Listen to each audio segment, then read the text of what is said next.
Hey, what's going on, guys? It's Jack, back again to bring you our 10.05 Squid Discipline Mythic Plus guide. In this, we'll be going over the talent builds and the changes for 10.05, how the spec is going to be playing with a lot of the new adaptations, as well as including footage from mainly pug groups that are not my main Mythic Plus squad, to demonstrate that the spec can pug, can play at high levels, and become extremely successful with it. First and foremost, I wanted to share the guide and go over a couple of the frequently asked questions that I have with it.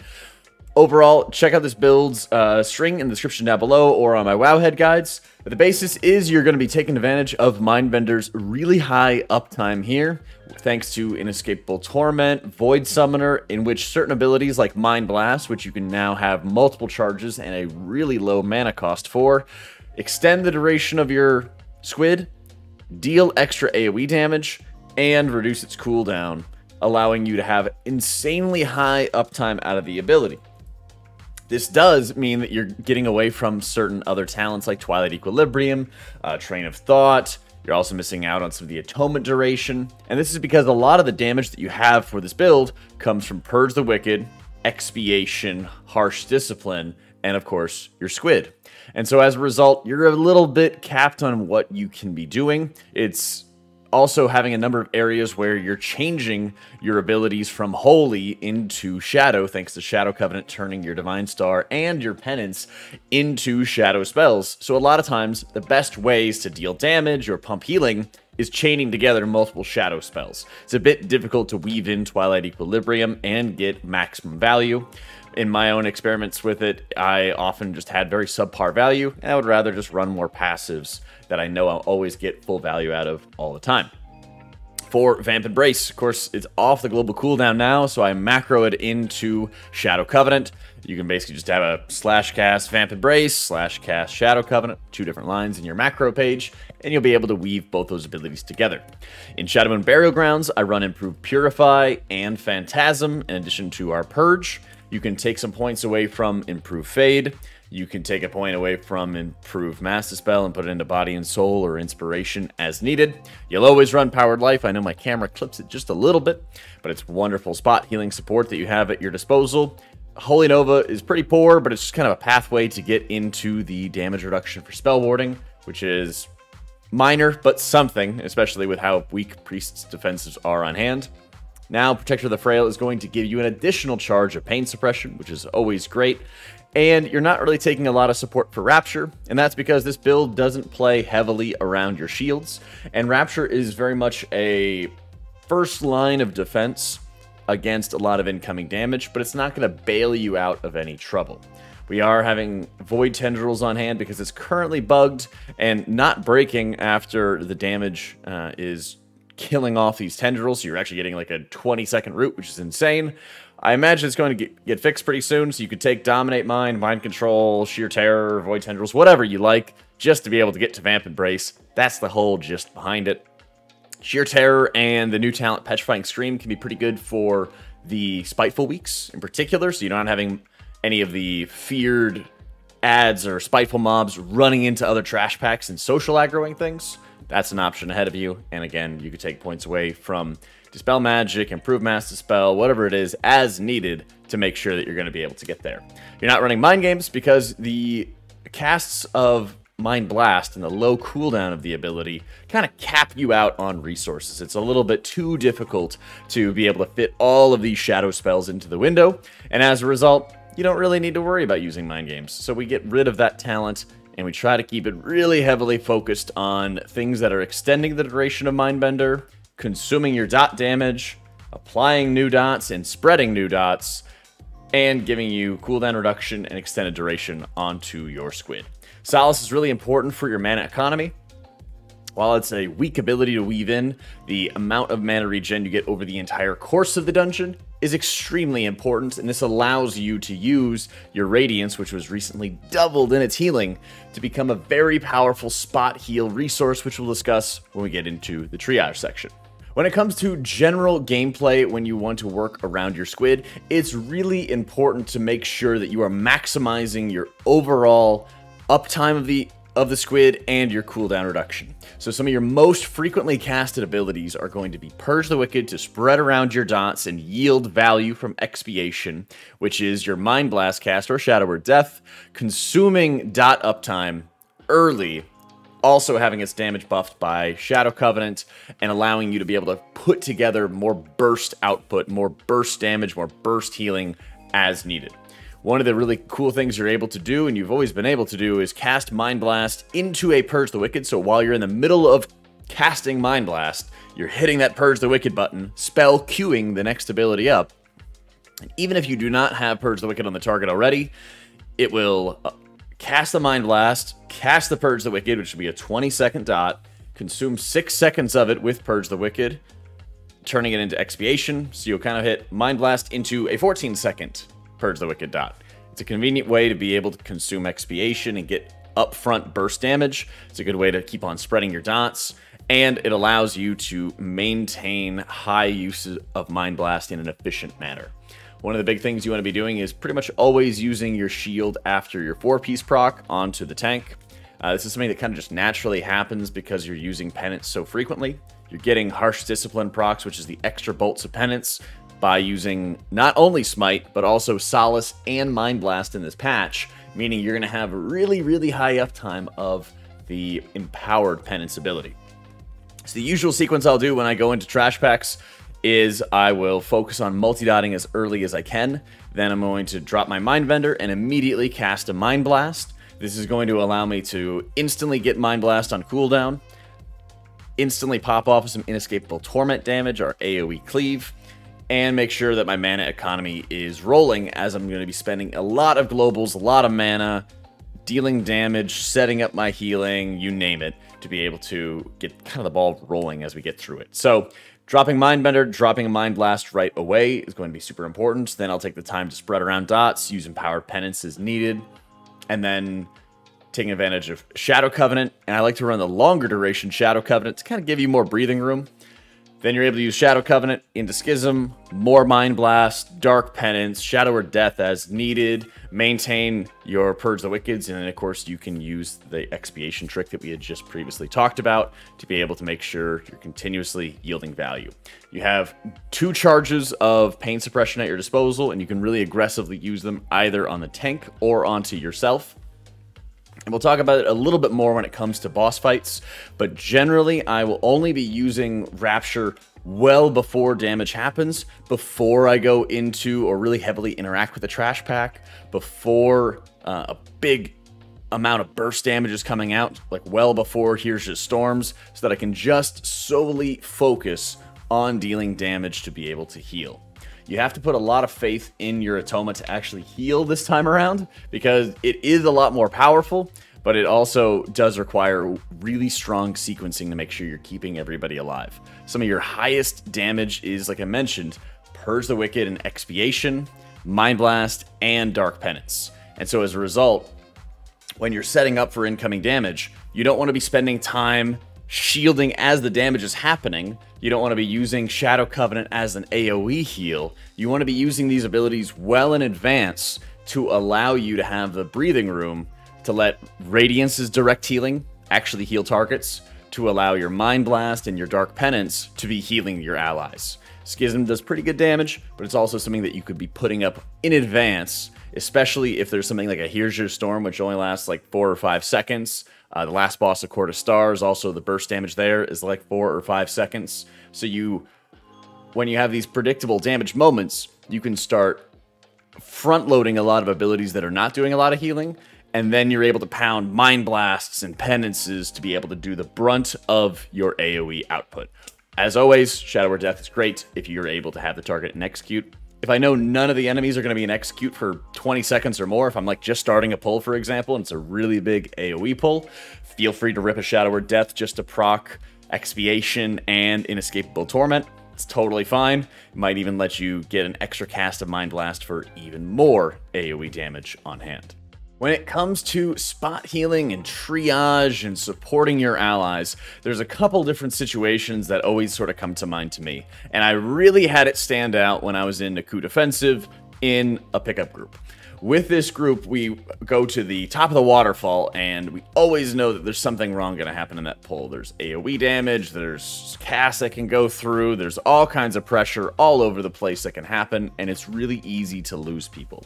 And so as a result, when I go into some of those pulls where, especially when I'm in a pug, and I know there's going to be really high pressure and really heavy amounts of damage, this is where your preemptive resources, like barrier, like rapture, come into play. But also, this is where you stress the importance of your mana economy. Using trinkets like Chill Globe, for example, will be less damage than running maybe like the Senarth trinket or the Feather that Naku defensive drops, which are really high DPS. The Chill Globe won't give you as much damage, but it gives you a lot of mana back, and that's wonderful for situations when you're pugging, because your failsafe, really, your emergency healing, your oh shit button, as everybody likes to call it, is Radiance in a lot of cases these days.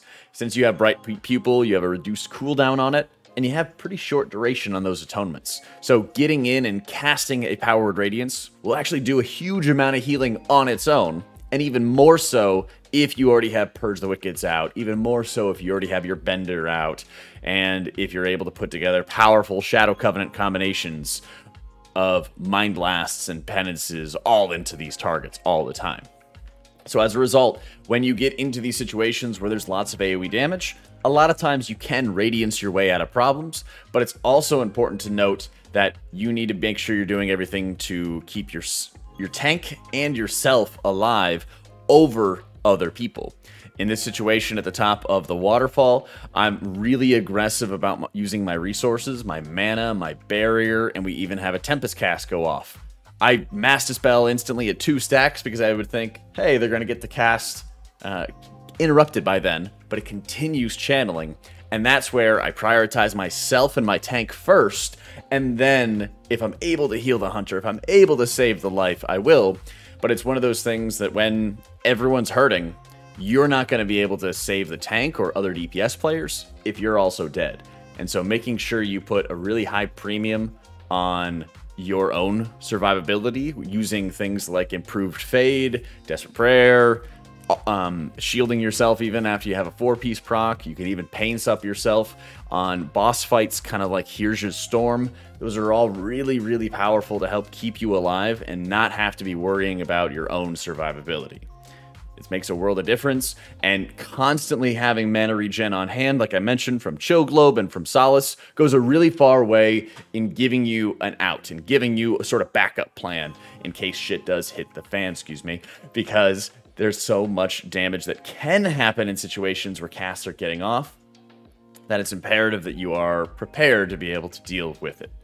As I mentioned previously, when it comes to boss encounters, Discipline has such powerful atonement output at this point, but it's very important that you're sort of stacking all your resources together to be able to properly deal with the damage. Some of the challenges that come with it are the fact that Disc's defensives are really, really poor, and so to counter this, you have to weave around some of your own abilities and play around the strength of those abilities to be able to best protect yourself.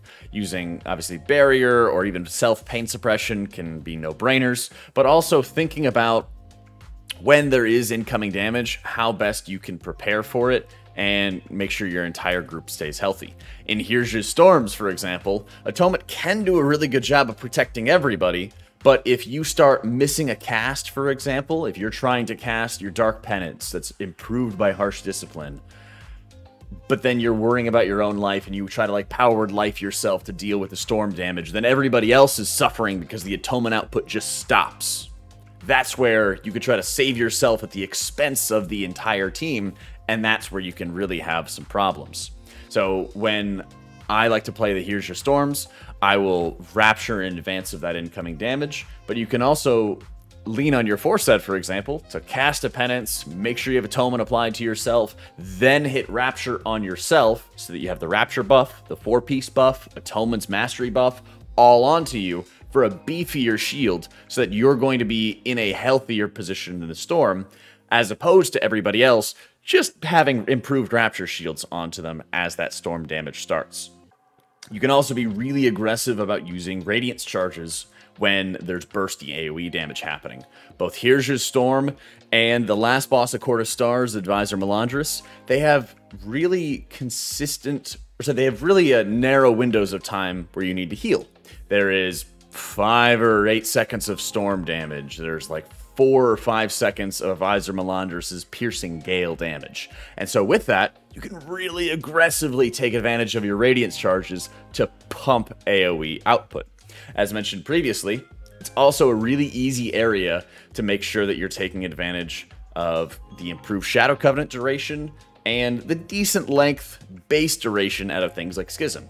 So in both those situations, you could say, I'm going to put Atonements up on everybody, already have Shadow Covenant, already have Schism onto the target, so when the damage actually starts, all I'm doing is slamming Mind Blast, slamming Dark Penance, slamming another Mind Blast, and having Mindbender already up and on the target, ready to go, so that all you have to worry about is the sequence of those abilities. It's also nice to be able to kind of preemptively cast those Radiance charges, so that once one tick of the burst damage happens, you're instantly topping players because Radiance heals for so much, and you can sort of follow it up with the second Radiance cast as needed, or follow it up with the burst damage that you have going out.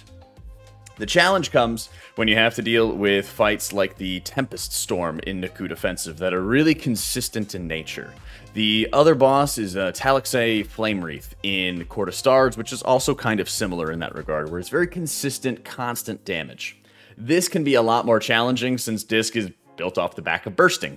And so what you sort of end up doing is letting people bleed out a little bit and then starting to reverse it, and then bleeding out a little bit, and then you reverse it. And so you have the strength, and you also have a pretty good mana economy if you're taking all of the talents, and if you can have like Chill Globe on hand.